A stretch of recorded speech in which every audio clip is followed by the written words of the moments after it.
Carson Wentz stinks. I'm going to tell you why. It's not quite as simple as what you would have seen on the game copy as I have combed through the all 22. We're going to talk about that. We're going to talk about Jordan Addison's importance to this team, the interesting way that Brian Flores wanted to attack Jalen Hurts, why it didn't work, and all kinds of other stuff off of a really unfortunate loss that is not on Kevin O'Connell. Welcome to the Real Forno Show. Ladies and gentlemen, welcome to the Real Forno Show, hosted by the one and only Tyler Forness.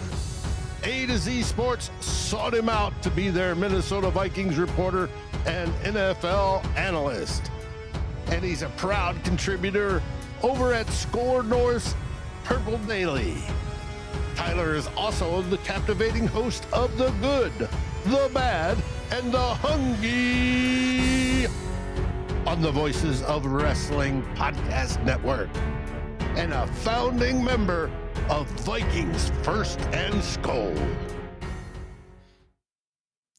Welcome, ladies and gentlemen, to another episode of the Real Forno Show, sponsored by our friends at Underdog Fantasy, where when you use the promo code Forno, you can get $100 in bonus credits with your first $5 play. I'm your host, Tyler Forness. With me, as always, is producer Dave. And let's get some stuff out of the way. We want you to join the Vikings First and SKOL Discord channel. And here's what you get. You get to talk to me. You get to talk to producer Dave.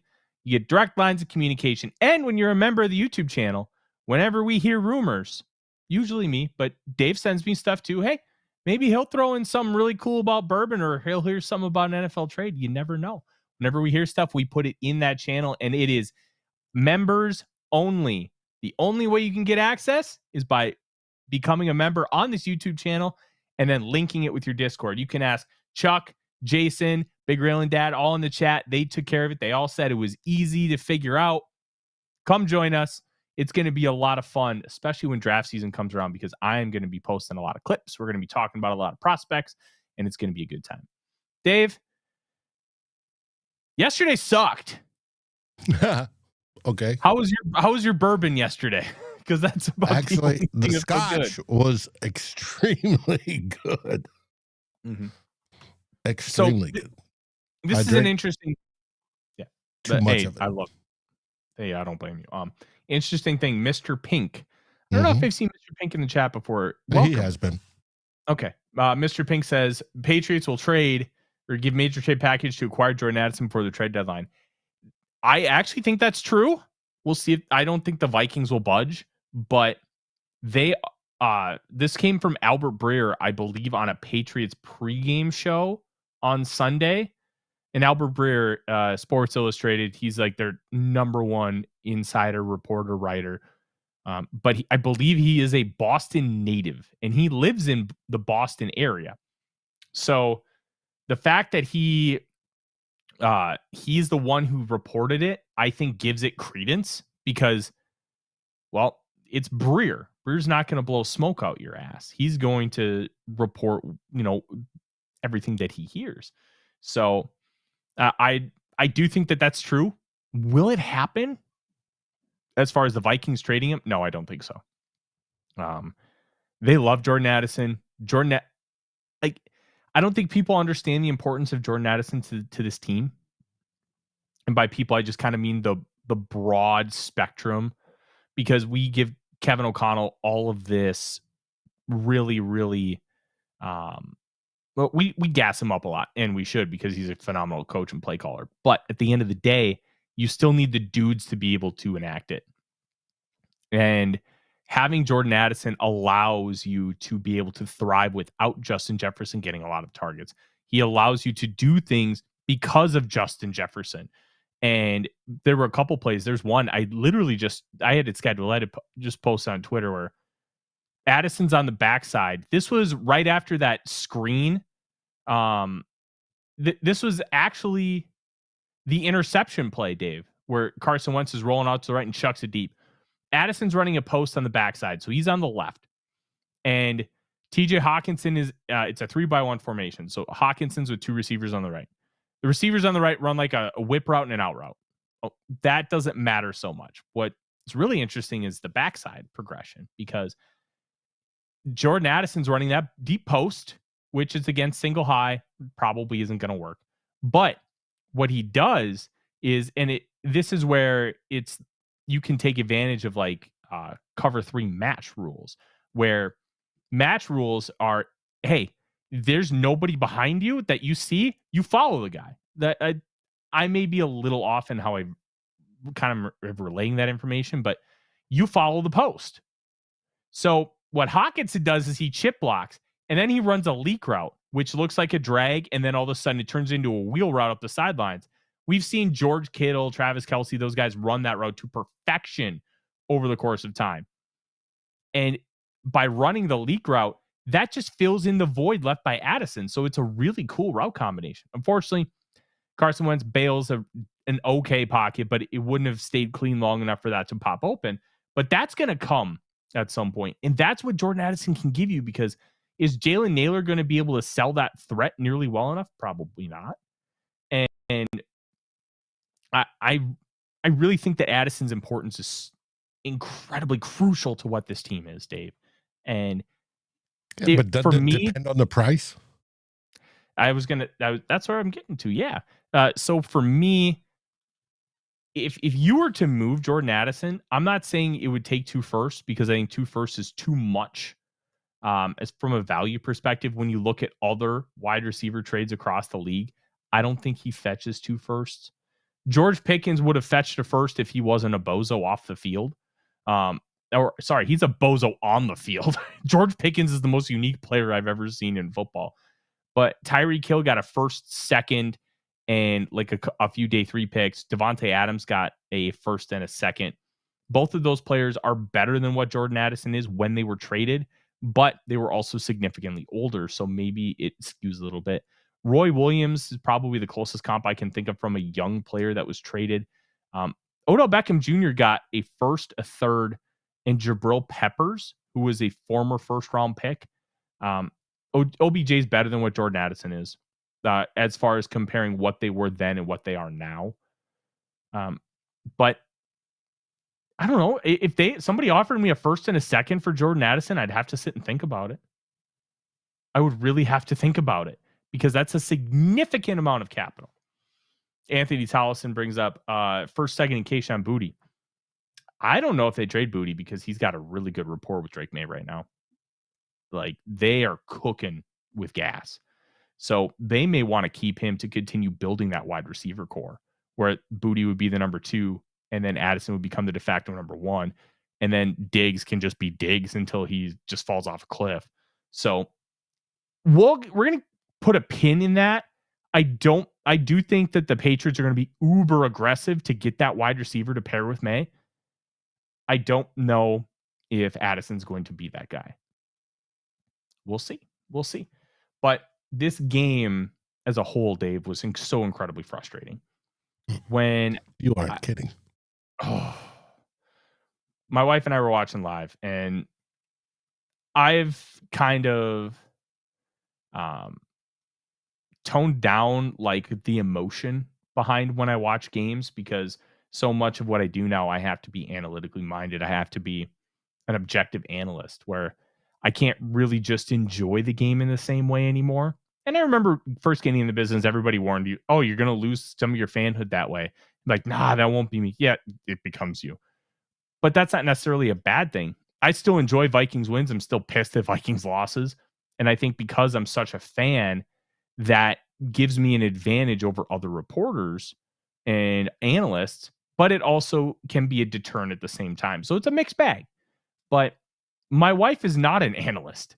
She is yelling at the television. And you know what? It's kind of nice, because it reminds me of what my own fanhood used to be, where I used to scream at the television. Sometimes I still do. That Devontae Smith challenge, Dave, was one of the craziest things I've ever seen. They didn't even show a replay. I didn't even know he had challenged the play until somebody told me, because I didn't remember hearing it. Then all of a sudden they just come back from commercial and they're like, "Oh, the Vikings lost 10." I'm like, "What? What happened?" I saw it on my end, and I didn't. I'd probably just missed it. I don't even remember a flag being thrown. And if that's considered a catch, then what happened to TJ Hawkinson should have been a catch. So I'm going to be real. I don't think either of them should have been a catch. The fact that they called one a catch and not the other, I thought was a bunch of baloney. I didn't think TJ Hawkinson's was a catch because, and it was really tough from our angles. And they said in the pool report, Kevin Seifert always is the guy to talk to the refs after the game, if possible. So what Seifert got from the official, I don't think he talked to Bill Vinovich. I actually think he talked to somebody in New York. They said that they have improved camera angles, and the word was enhanced. So they can kind of zoom in and do some of those things and see, hey, what is this ball actually doing? From our purview, it looked like it was a catch. But the reality was the ball wasn't really in control. It was almost like it was pressed up against the arm, but there was nothing holding it. It was just there. And because of that, you don't have control. So the fact that it hit the ground and then he pops up and he does not have control, because that's the thing. It's because he didn't have control after the ball touched the ground. If the ball had never touched the ground, it wouldn't have mattered. It just would have been a catch touchdown, no problem. But they had advanced angles that we weren't able to see, which I do want the NFL to open up. I highly recommend any of you on a Saturday watch ACC games in the college football. And I mean, don't watch it just because they do this, but if you do watch it, pay attention. I know Anthony's a big Florida State guy. He probably knows exactly what I'm talking about. They bring you into the replay room and they let you listen to the officials talk to each other about what they're seeing. And you get an inside view on what's going on. The UFL does this too. It rules. So you get full transparency. And you know what? If they're wrong, then you can just blow them up for it. But you know what? They're usually not. They're usually right. And that transparency is good for the trust in the officiating and the trust in the game, the integrity of it. It's very annoying, the fact that you can have these two calls. Like, I'm not going to sit here and blame the officials for the Vikings lost. They lost that game. The Vikings went one touchdown and 6 red zone trips. I said in a video I did for A to Z, I said 1 in 5. Technically, it was 1 in 5, but that's not how you should be broadcasting. It's 1 in 6 attempts. You're not going to win football games that way. You're not going to win football games giving up 158.3 passer rating to Jalen Hurts on deep throws. Multiple players in coverage gave up 158.3 passer rating to Jalen Hurts on Sunday. You can't do that. But those calls were still impactful. You got to get them right. And the officials just didn't. And that was really, really frustrating for me watching, because if you're going to call the Hawkinson one incomplete, which I agree with, I thought it was incomplete. I didn't like the call, but I thought it was correct. You have to call the Devontae Smith one incomplete. And all I want from the officiating is transparency and consistency. There's a human element. You're never going to remove the human element from officiating. You're never going to remove misses. But I want it to improve. I want it to be better. I want to know that if it's going to be called this way in the second quarter, it's going to be called that way in the fourth quarter. That's it. And they didn't give that to us. And I think that was really, really frustrating from a fan perspective, an analyst perspective, and especially the teams on the field. Because even though both calls went for the Eagles, what happens if the next one doesn't? They don't know what's going to happen. Like, even though they benefited, it's still not fair to them either. Because you want to know that if this is what we see, we're going to call it this way. I want us to get to a point where we're like the CFL, which, by the way, is the only football I get to watch where I don't have an analyst brain. It rules. I love the CFL so much. Go Blue Bombers. But they have it in their rule book, Dave, where you can challenge penalties. And you can challenge, hey, I think this was pass interference. They'll review it. And it'll be a good faith review. I wish the NFL could get to that point, but they never will until the NFL actually has to invest millions of dollars into their officials, which they'll never do. Not until they're forced. They're just going to keep hiring Ed Hockley's kid, who's a lawyer on the side, and this gig makes him like 150, 200,000 a year. Like, they don't need to because they have a system in place that's good enough. That's the NFL for you. It's not about innovation. It's about keeping people off our backs just enough and let it ride. Keep growing. Pretty much. Mm-hmm. Keep the dollars coming in. Yes. Oh, and the dollars are flowing. Let me tell you, they are flowing.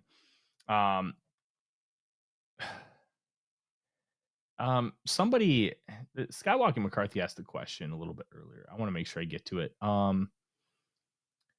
It said, Tyler, did you know we have the lowest playoff win percentage under the Wolves ownership compared to other Vikings owners? I mean, sure. I also think that's a little unfair. And here's what I mean by unfair. It's not unfair to criticize them like, hey, the results haven't been there. But I don't think we can they can look us in the eye and say the process hasn't been good. They have actively spent money on coaching.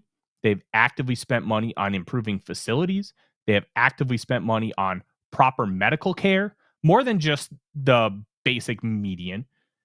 They're great owners. Now, have they always identified the best people in those positions? No, I think that can be the one fair criticism. The hiring of Brad Childress really kind of set them back. Now, Brad Childress did win a couple playoff games, or was it just the one? 08, I always screw up. I think they lost the 08 playoff game against the Eagles, but they did that. They found Mike Zimmer, and Mike Zimmer was a very good coach for a while. Rick Spielman was a good GM for a while, and I think Kevin O'Connell and Quay Silva-Mensah are good GMs. They do everything that they can to win, while also keeping balanced books and trying to run a successful business. Because we see in baseball, owners just want to run a business. They don't want to actually try and win World Series championships. It's a tough one, but look, especially we can be in Minnesota. Yeah, I think it's fair to be upset the fact that the Wolves have a bad playoff record, but it's not because they're doing things wrong or it's a lack of trying. It's just hard to win playoff games. Let's just be honest with what it is.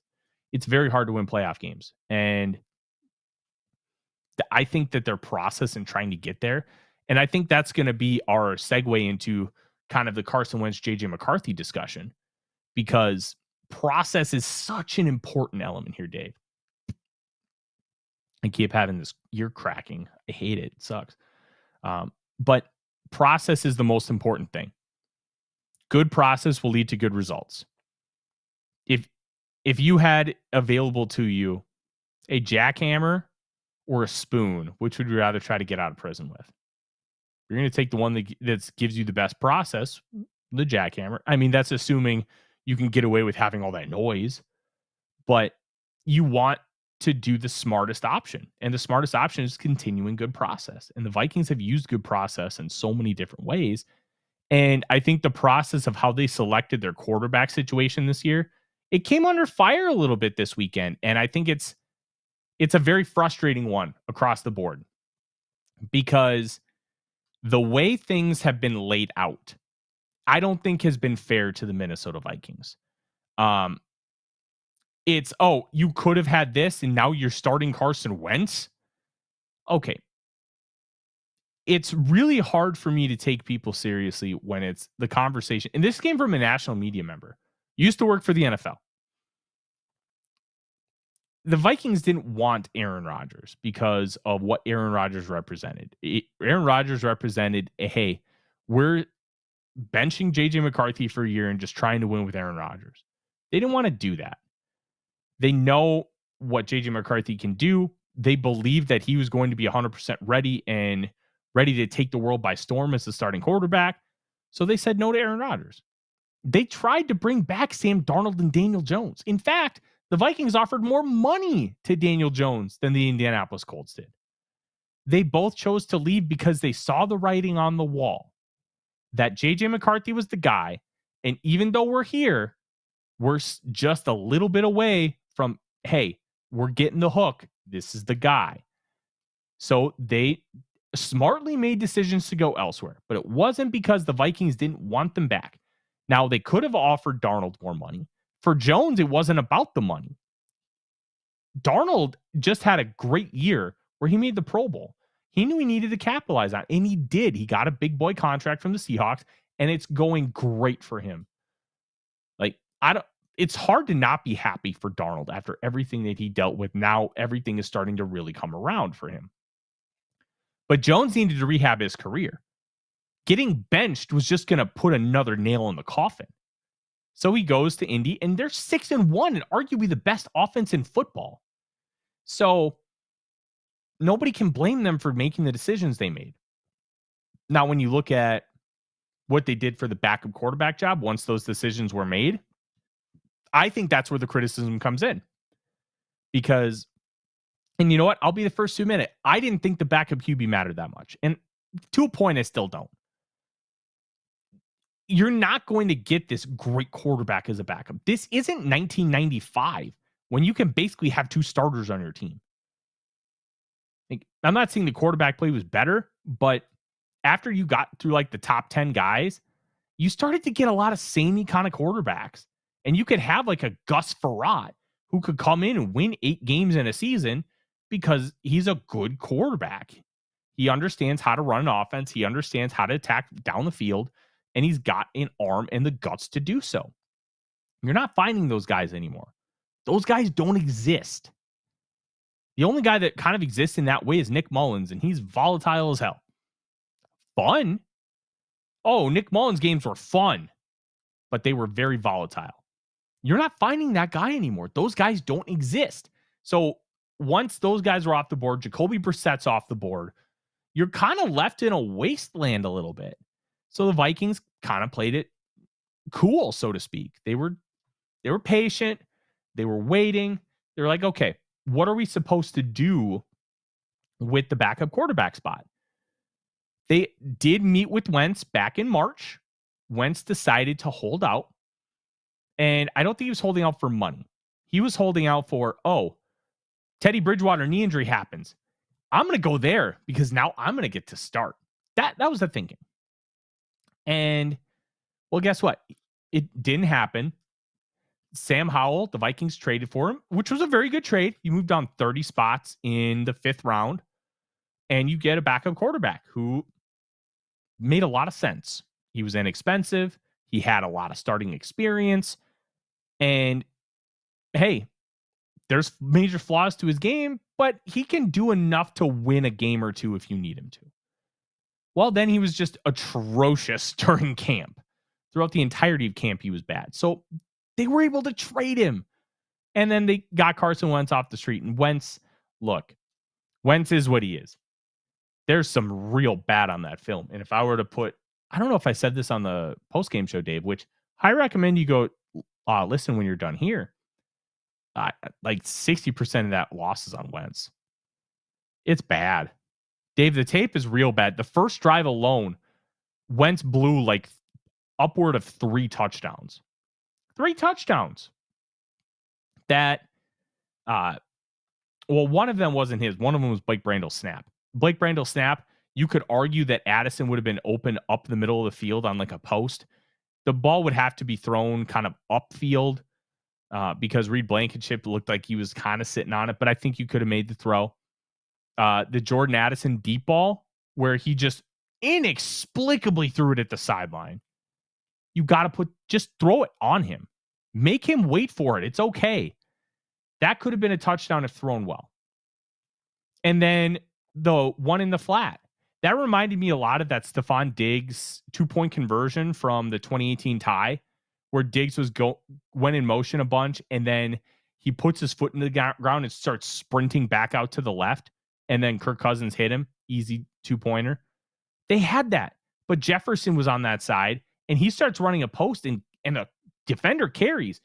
If Addison's turns on the Jets, Dave, that could have been a touchdown.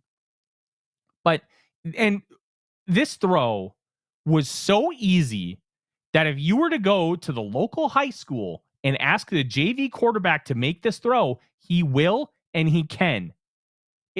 It's an easy throw.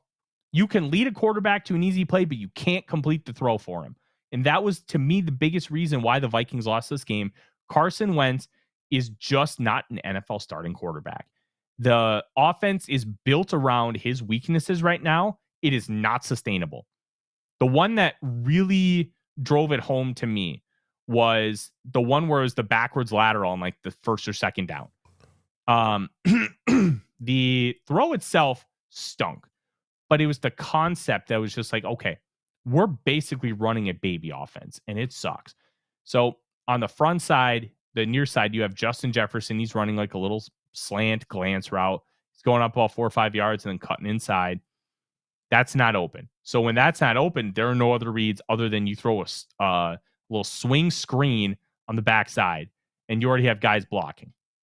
Well, guess what? He missed the throw because he stinks. And Raymond mentioned in the chat, it's just too many missed opportunities. Kevin O'Connell gets a lot of blame because, hey, the play calling, it's obviously not good because we're not scoring points. We're not doing this or that. It's not the play calling. It's how the plays are executed. And only so much of that can go on coaching. Dave, you played. Coaches can't help you once you're on the field. You got to know what to do and you got to be able to do it. They can't hold your hand and make a block. They can't hold your hand and make a throw. They can't hold your hand and make a catch. You have to be able to use those tools that they give you, apply them properly, and be able to make plays. The one that really drove me nuts, and it's driven a lot of people nuts, you can find the clip all over on Twitter. The red zone play where it's just a simple play action rollout and CJ Ham is wide open in the flat. It is an easy elementary throw that, guess what? JV quarterbacks can make that throw. And he chooses not to make it, even though it's wide ass open. Wentz doesn't trust his eyes. He doesn't trust what he sees. And in turn, that makes things worse for this offense. He's the reason why they went 1-6. What on that Ham non-throw was he was looking at Ham the entire time. Yeah, but he tends to follow who he wants to throw the ball to, and he locks on that receiver, and he doesn't progress on his reads. Mm-hmm. For me, it's just so frustrating. It's so incredibly frustrating that this continues to happen year after year, game after game. Maybe not year after year. Wentz only been here like 7 weeks, but Wentz is just, oh my gosh. And you know what? I used to like Wentz. I used to live in Fargo, man. I used to go to games at the Fargo Dome when he was playing. It's so frustrating. It is so incredibly frustrating to watch this game after game that it just keeps happening. And Wentz has the ability to be a good quarterback. There was one where I'm not sure if it was scramble rules. Hold on. Look. You got a mute button. Well, I was too slow. So I don't know. You'll remember this. It was last year against the Packers. That really cool Jordan Addison route where he does like a curl and then he like holds for a second and then whips up field and Darnold hits him for a touchdown. They did that in this game, but I can't tell if it was by design or if it was scramble rules, because what scramble rules will tell you is when you start seeing your quarterback bail the pocket, you bail with him. When you're short, you go long. When you're long, you come short. And when you have Naylor, who ran a little curl, thank you for the bless yous. That was very nice of everybody. Next time I'll try and find the mute button a little faster. But instead of, like, he does the little hitch and then he goes right up field. Well, because of that, it ends up being a completion. And I'm not 100% sure if it was scramble drill or if that was by design, but it worked out really well. And Wentz made a beautiful throw. And that's the tough part with a guy like Wentz, because you see flashes of greatness. You see flashes of this guy's got the arm talent. He's got the ability to do this. And then he doesn't. It's like watching the gifted kid in school who's got all the intelligence in the world slack off and become the class clown. You have all this potential and you don't know how to apply yourself and use it. That's Wentz. He has all the ability to do these things, and he just doesn't. Oof. Skywalker McCarthy, I think you make an interesting point. KOC's a good QB evaluator. That's what you believe, but you don't know if he's a good QB developer. And I think McCarthy's going to be a big reason when it comes to QB development, because everybody that he's elevated, and it's something that I've kind of parsed around in my brain. Everybody that he's elevated has been in the league for a while and already has a baseline of success in the league. What if he's just not a QB whisperer as far as development, but he's a great identifier and he's a great elevator once they're here? That is an interesting idea. And I think one that we should explore in time. Today's show is not going to be the day for it, but I think that's a good offseason topic, especially once we see more of JJ McCarthy. Speaking of JJ McCarthy, Dave, the first injury report came out, and the injury report itself was very interesting. Both McCarthy and Wentz were listed as limited. It was a estimated report. They did not have a practice today. I think they had a walkthrough of some sort.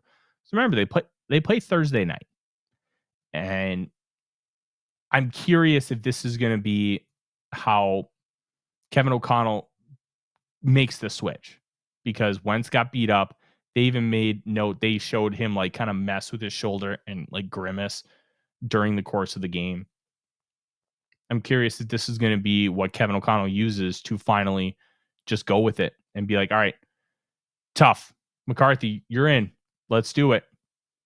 My conspiracy theory was that they started giving McCarthy the game plan over the weekend, and they just, because he was the emergency quarterback, and they just had him working on the Chargers game plan so he could be ready. We'll find out what this ends up looking like, but I'm very, very interested to see what this looks like and how it develops. That very well could be. Now, QB development, you got to remember, we're no longer have Grant Udinski. Yeah, that's a big factor here. And it's so hard to know what, like, the Vikings, how much Udinski was really credited for, how much Josh McCown is really credited for, how much KOC is really credited for. You want to just give all the credit to KOC because he's the figurehead. He's the guy. He's the delegator. But Udinski was the one who was always with McCarthy and always talking to him, always talking about play designs and concepts. And McCown is kind of the overseer of all of that. Who is really responsible for it? Sometimes you really don't know until you lose the guy. Uh-huh. It's a great question. Yeah. Now, listening to SKOL North today, they brought up that JJ's ankle is good to play on, healthy enough to play on, but it's a pain tolerance deal. And then it was McCarthy saying he didn't feel comfortable on it. If that's the case, get the shot. Yeah. And play. I mentioned this yesterday on the post-game show, and I think it's worth mentioning again. On Twitter, there's a Vikings fan podiatrist, foot doctor, who goes by SKOL Doc. And SKOL Doc, good dude. And I think it's really cool to talk to medical professionals about this, because while SKOL Doc hasn't seen McCarthy's case specifically, you can talk to some of the healing processes, some of the, okay, this is what's going on. This is why they're doing this. The mechanical stuff from last week, his hypothesis, and I have reason to believe that he's right. His hypothesis was that the mechanics stuff wasn't because McCarthy's mechanics are bad, which, look, they're going to be up and down. He's a young player, and they spent a lot of time to modify some mechanics. So remember, they'll ask you to do some things in one system. They want you to change it for others. Oh, don't worry, Freddie. We'll get to Blake Brandel, I promise. But one of the things with mechanics is your body will naturally compensate for injuries. And one of the reasons why we see multiple ACL tears, but in different knees, is because when you have an ACL tear in one knee, the other leg will overcompensate. And that overcompensation puts extra stress and tension on joints, muscles, tendons, ligaments, and it can cause injury by proxy, essentially. So the mechanic stuff is about keeping your weight distribution equal. It's about maintaining your level of what you're trying to do rather than actually work on fixing these mechanics. That's an important factor here because you want to make sure that he's 100% good to go. But if he's going to be mechanically off balance, that doesn't do anybody any good, especially when you're still trying to iron out these mechanics. And look, these mechanics are going to get fixed this year. That is hey, we hope that they're in a great place going into next year because he did not have a full offseason this year to really work on those mechanics. And it takes 10,000-ish reps. I've said that before. It takes a lot of reps to build that muscle memory. Offensive lineman, it's about how you kick step. It's about how you jump set. And with wide receivers, it's about your releases. It's about your route running. It's about how you want to be kind of robotic where, hey, I'm going to get to 10 yards. I'm going to cut at a 45-degree angle. I'm going to go to the post. Like those things take practice, repetitions. So your body and muscles are in sync together so you can make those things happen.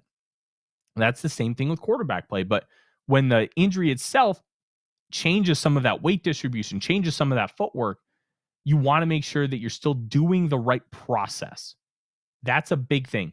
Do the right process. Correct process will yield correct results more often than incorrect process. It's a long-term play answer, but this is what McCarthy is. He's a long-term play. So that's his theory, is that the mechanic stuff was more about the injury, not about the player and what the mechanics were pre-injury. So I think that's really important to note. I find it interesting that SKOL North is saying that it's more of a pain tolerance thing. With the shot, if I remember correct, there's only so much Toradol you can use like in a lifetime. I'd have to ask my pharmacist wife. She'd probably know a little more about it than I do.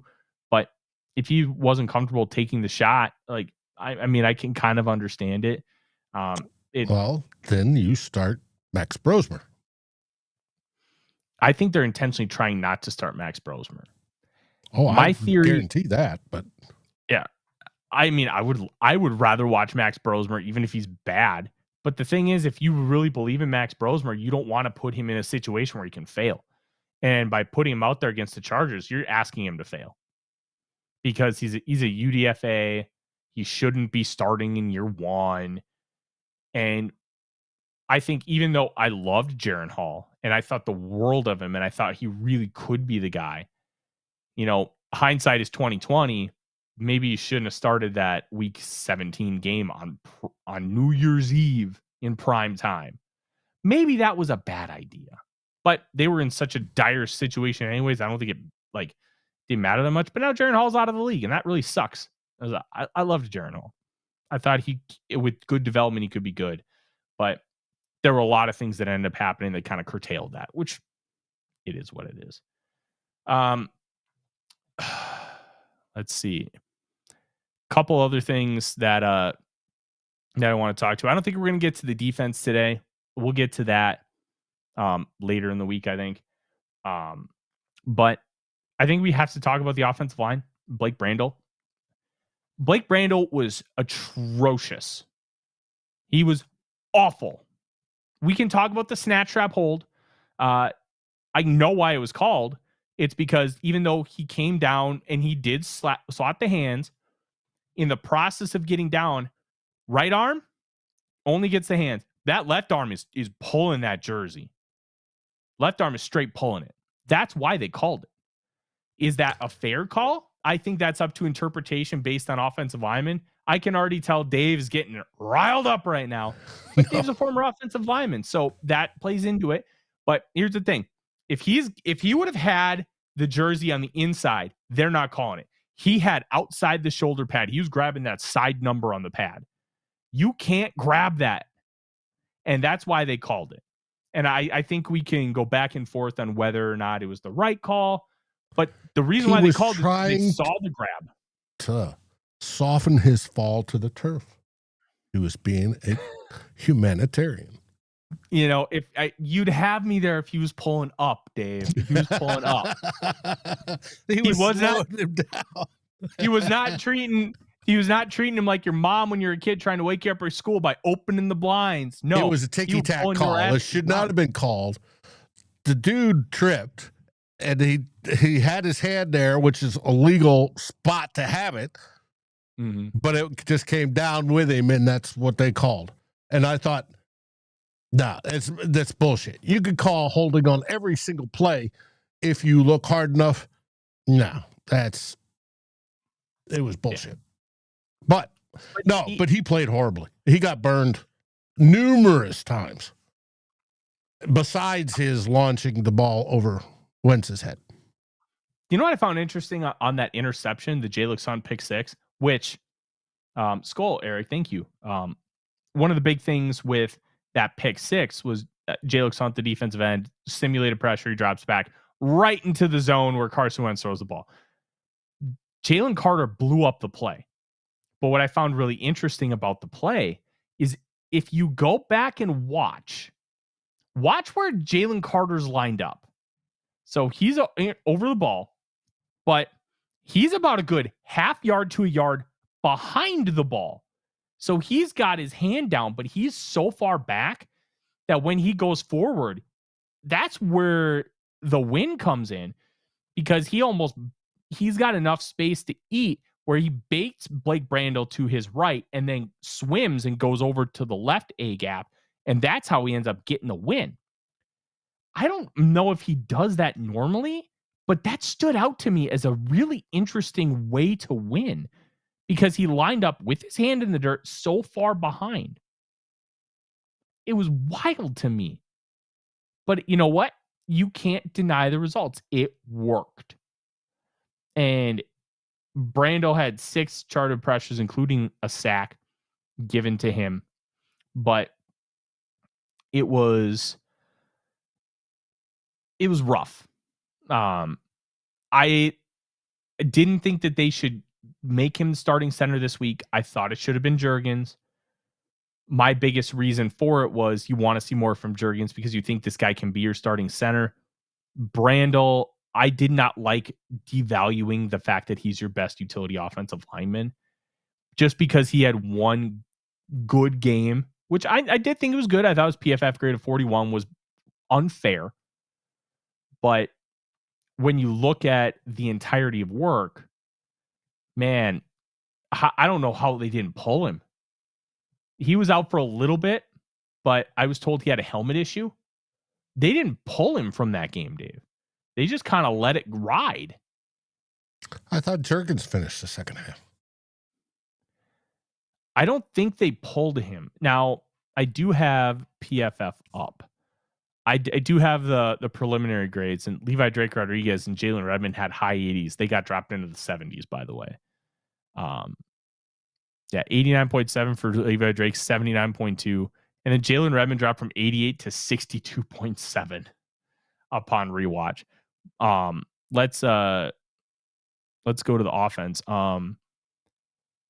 Juergens played 2 snaps. I did notice him in the game. I noticed him in the game. That's why I thought he played the second half. No, I'm like, oh, Juergens in. I was told it was a helmet issue. And that's the only reason why Brandel came out. Interesting. Very. Also noteworthy, Adam Thielen played 8 snaps. So that's definitely looking like a PR trade, but I don't think anybody also thought Naylor would be this good. Dave, Jalen Naylor's awesome. I was not a big fan of his last year's, and I even talked like, hey, we should probably draft a number 3 wide receiver because all the more reason why they may entertain that trade. I don't know if he's ready for an elevation like that, but I'm not going to lie, Dave. That's an interesting idea to where, hey, maybe I'd also consider using a first round pick on a wide receiver anyways, because this wide receiver class, Dave, is fun. Well, There's a guy. It doesn't have the quarterbacks this year. That's for sure. There are 3 guys. They're not getting the hype right now. Alabama's Ty Simpson, Indiana's Fernando Mendoza, Oregon's Dante Moore. They all could go in the top. Fernando Mendoza he's awesome. He's so good. But it doesn't have the cachet, and the guys that we thought were going to be at the top, they all stink. Garrett Nussmeier's been bad. Drew Aller's been atrocious, and then he just suffered a season-ending injury, which we don't even know what the injury is, but we know it's a leg. Arch Manning's been bad. Don't let anybody tell you Arch Manning's been good. He's been terrible for Texas. If his name was Steve Johnson, he would have been benched. Like, he's been rough. So this quarterback class will be interesting. I do think it's really deep at corner early. I think it's really deep on the defensive line early. So that's probably going to be where the Vikings put their focus right away. And we're gonna break it all down. We're gonna have some SKOL search shows. We're gonna do all that when the time comes. But the Addison trade idea is very interesting. I might write about that tonight because it's an interesting one. But yeah, this game, especially in the offensive side, was so winnable. And the Vikings just continuously shot themselves in the foot. I don't want to hear anybody call Kevin O'Connell a bad play caller. The only when you're second and 1 inside the red zone and you throw it 3 times. Why? I haven't got to that point in all 22 because I was going to say the only real criticism I would have is some of the passing instead of running. I think that first 2nd and 1 call might have been that CJ Ham throw. But I'm going to kind of look at, hey, what were those plays? Why were they called? And should they have worked? Because I think that's a big thing too. Check if Wentz checked out of the call. That's also a big thing too when it comes to some of these play calls, because Wentz can take a run and turn it into a pass. That fade to Justin Jefferson, that was a run play from my understanding. So, I mean, look, you had Justin Jefferson one-on-one against a slot corner. Yeah, you take that shot. But that's also why a lot of people don't like fades, because fades are such a low percentage throw. But when you have a guy like Jefferson and then he goes up against a slot corner, that's why they take those shots, because you're essentially increasing your percentage with the matchup. Now, if it's a bad matchup, don't throw it. But that was a matchup worth trying. And you know what? It almost worked. So, yeah, I'm going to look at that. I do think some of the run, the dropbacks that were 46 and they were 20 some runs. I think game script kind of flipped that late to where it extrapolated way too much in the fourth quarter. Because I think that last drive was a 10-play, 12-play drive, and all of them were passes. It's really hard to get on KOC. Oh, you called 12 straight passes to end the game. How could you? Well, you're down 9. Yeah. So that's where I think game script can come in, and why all of these numbers that we use need context. And it's not always going to give you the exact answer you want, but trying to find the right answer. I kind of treat football like science, not obviously there's data science like analytics and stuff. I think analytics is a great piece of the puzzle, but I do think what you see on the field matters a little bit more. And then you use the data to contextualize what you see on the field. Because if I watch the game and I decide, hey, this guy stinks, and then the data backs me up, or it says, hey, no, this guy's actually playing really well, you need to kind of reevaluate what you're watching. That's how I use it. And I think that's the proper way to use it, because how you maximize things on the field, it's not just about, oh, I need to generate EPA per play, but if you're not scoring, who cares? There's different layers to it. And we're always going to try and find the answer here. And I think that's really important. I do want to let everybody know we are going to have a live show on Wednesday. Dave will have to chat. I think I have a guest, but there are some audio things where we'll have to discuss what time makes the most sense. And then Thursday we'll be live before the game. with a pregame show, and we'll be live after the game. Freddie, no idea if Aaron Jones is playing. He's eligible to come off, but because they have not opened his practice window, I don't think we're seeing him. I think the likely spot for Aaron Jones is going to be the Lions game in 2 weeks. So that's it. That is our show, Dave. A lot of really good stuff, a lot of frustrating stuff, and the all 22 is awesome. Oh, I think it would be unlike me to mention this before we go, because Jim Parker mentioned this in the chat. Best news is Blake Cashman is healthy. Ivan Pace didn't play a single defensive snap, Dave. He was benched. Yeah. I don't think we've gotten official word like from the team or whatever that he was benched, but yeah, he was benched. That out. Eric Wilson played, I think, about 40 of the 50 snaps. And look, Pace wasn't very good. I thought some of it was not really his fault, but when you're missing tackles like he did, he was missing tackles at an absurd rate. It doesn't matter how quick you can get to the ball sometimes if you can't make a tackle. And guess what? He can't. He didn't make tackles. It would not shock me if he's traded at the deadline. Mm-hmm. Maybe that's a little me trying to think forward a little bit, but he's a restricted free agent after the year. The Vikings don't have to bring him back. Nope. Or they could just give him a tender and say, hey. Yeah. Now, Two Evil says the season is lost.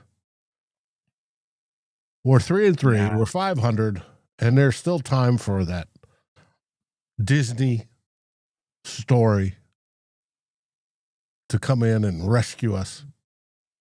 I mean, what last year the Eagles were what? They were like 4-3 or something like that, and then they rattled off like 18 in a row or something. Do I believe that's going to happen? No. But is there a possibility thereof? Yes. We'll see. That's what's fun about watching this game is you cannot predict every single game with accuracy. If you would, you'd be owning Vegas. Mm-hmm. Very, very interested to see how this whole season turns out. But remember, 2017, the Vikings were 2-2. Like, it's not over. And the fact that the Vikings have been so competitive considering how unfortunate some of their circumstances are. And we can only play woes me so much. It's the NFL. Everybody has circumstances. But the amount of injuries we dealt with early, if this team can stay somewhat healthy for the rest of the year, some of that luck may flip on its head. And all of a sudden you're looking at, hey, the Vikings started off 3-3 because they were dealing with a lot of injuries, including their starting quarterback. And then the rest of the year, they go 8-3. And now you're looking at 11-6. Now you're going in the playoffs. There's a non-zero chance that you're the division winner. Probably not in the NFC North, but the NFC North could just beat each other up and drop some of those records. There's a real chance you could win the division. So it's not, Magic Pineapple. Rams were 1-4, and they were like one throw away from beating the Super Bowl champion Eagles. It's not over. It is not over. And we're going to be here for you every step of the way. And then once the offseason kicks in, we're going to go hard talking NFL draft. We're going to do all kinds of fun stuff. And in the meantime, don't forget, we'll have a show Wednesday night. We will let you know. And this is why you want to subscribe to the YouTube channel. We're going to let you know we've been using that little post feature a little bit more. And when we do those posts, they're going to get sent right to you. And we will communicate with you once we have that time set. And it may be a little later than normal because West Coast guest. So we'll communicate that as it goes. And we're going to have a lot of stuff Thursday, pregame, postgame show. Dave, you are not hosting NFC North this week, correct? No, it is the bleachers to speakers. And that buzzing sound is a fly that's landing on my microphone. It's driving me crazy. I can hear it. But no, Bleachers to Speakers will be about 4:10, 4:15 Central Time. And I'm sure everybody will be giving me grief for the only team in the North that lost this weekend. Oh, the Packers tried to lose, man. That offense is weird. God, I wish. It's so weird. It's like metrically good, but you watch it and it's just not fun. And even the Bears, Caleb Williams didn't play that well. No. Caleb Williams, I don't think he's that good. I'm just going to say it. My Drake May QB1 take is aging like, it's aging like a fine wine. I'm very excited about that. But we are, all right, we're going to end on this. Deshaunte Patterson. We need a franchise QB bad, or we will lose Jettis after his contract's up. He has shown no indication that QB matters to him. So I think that's something that's been implanted into our brains because of past receivers. He's different. I don't think he cares. He's going to get his no matter what. He wants to win. And he wants the organization to do whatever they can to help him win. So I don't think we have to worry about that. But that is our show. We'll see you later this week. And make sure you follow along on Twitter and in the Discord, where you should join right now. All of our stuff. And I'm going to be tweeting a lot of clips talking about what we saw over the course of Sunday. I'm Tyler. He's Dave. Thank you so much for watching. Like, comment, subscribe, ring the bell. SKOL Vikings, everybody. SKOL Vikings.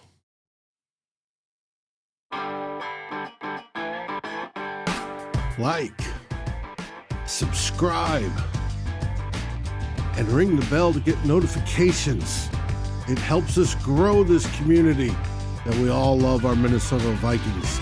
And on behalf of Tyler Forness and myself, Dave Stefano, thank you so dearly for watching the Real Forno Show. SKOL, everyone!